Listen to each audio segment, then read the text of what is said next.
সাহাবী হজরত আবু হুরাইরা রাদিয়াল্লাহু তাআলা আনহু বর্ণনা করেন, নবী আলাইহিস সালাতু ওয়াস সালাম বলেছেন, তোমরা কি জানো গীবত কাকে বলে? সাহাবারা বলেছেন, আল্লাহু ওয়া রাসূলুহু বিমা আ'লাম, এটা আল্লাহ এবং তার রাসূল ভালো জানেন। রাসূলুল্লাহ সাল্লাল্লাহু আলাইহি সাল্লাম বলেন, জিকরুকা আখাকা বিমা ইয়াকরাব, যে তুমি তোমার ভাইয়ের নামে এমন কিছু কথা বলা যেটা তোমার ভাই শুনলে সে মন খারাপ করে, এটাকে গীবত বলে। সাহাবারা প্রশ্নে বললেন, ইয়া রাসূলুল্লাহ, আমার ভাইয়ের মধ্যে যদি সেই দোষটা থেকে থাকে?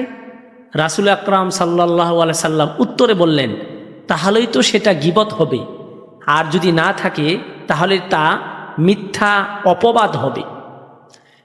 বড় দুঃখজনক বিষয়, আমরা নিজেকে ঈমানদার বলে পরিচয় দিতে স্বাচ্ছন্দ্য বোধ করলেও স্বয়ং যারা নামাজের কাতারে থাকে তারাও এই গীবতটাকে একটা সহজ কালচার হিসেবে আমরা ধরে নিয়েছি। নামাজের কাতারে বসা অবস্থায় আমরা গীবত করি।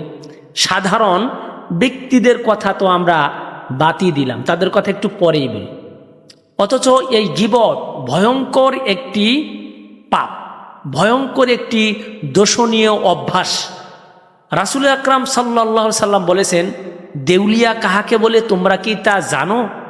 দেউলিয়া হলো ওই ব্যক্তি যে নামাজের কাতারে বসে নামাজ পড়বে, ইবাদত করবে, অনেক নেকি অর্জন করবে, জাকাত দিবে, সদকা করবে, কিন্তু কিয়ামতের মাঠে তার সমস্ত আমল তার ভাইকে দিয়ে দিতে হবে।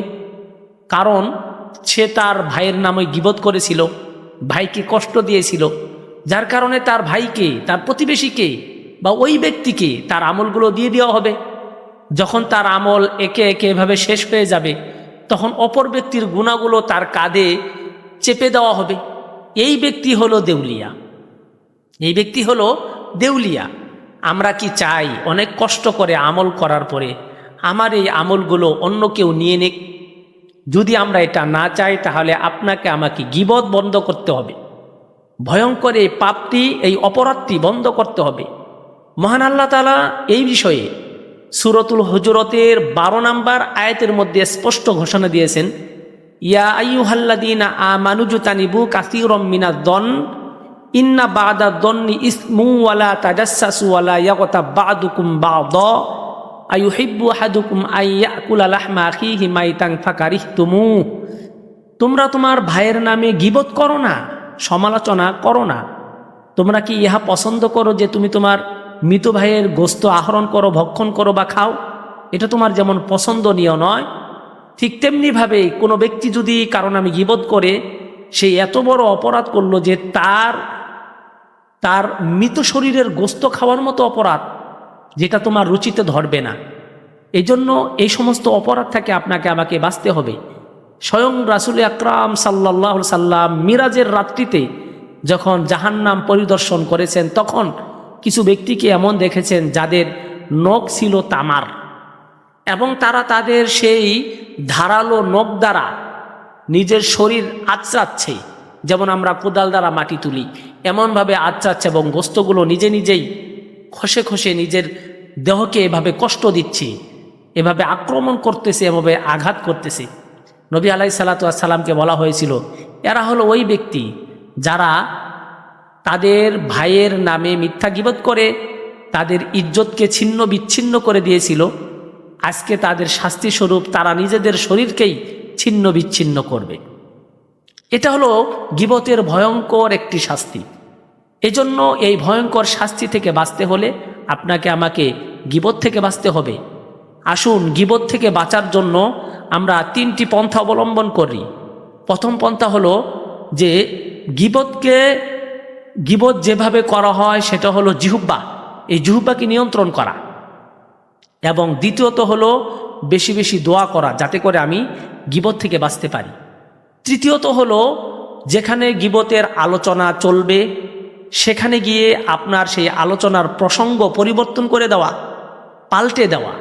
এভাবে যদি আপনি চলতে পারেন তাহলে আপনি গীবত থেকে বাঁচতে পারবেন। অন্যথায় গীবত থেকে অনেক নামাজি ব্যক্তি, অনেক আমলদার ব্যক্তিও বাঁচা অসম্ভব। তবে হ্যাঁ, গীবতের আরও একটি সংজ্ঞা আমাদের জেনে নেওয়া দরকার। আমরা অনেক সময় এভাবে বলে বেড়াই যে অমুক ইমাম সাহেব, অমুক স্কলার, সে তো গীবত করতেছে, অমুকের নামে বদনাম করতেছে।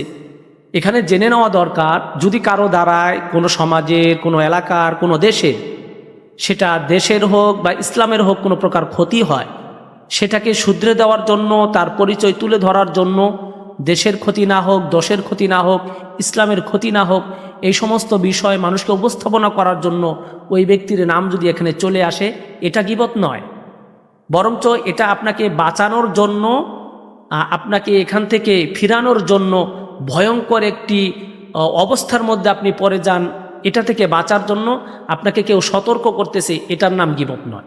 উদাহরণস্বরূপ, আপনি জানেন আপনার এলাকায় অমুক ব্যক্তি চোর, তার জন্য বাহিরে জুতা রেখে মসজিদে নামাজ পড়া অসম্ভব।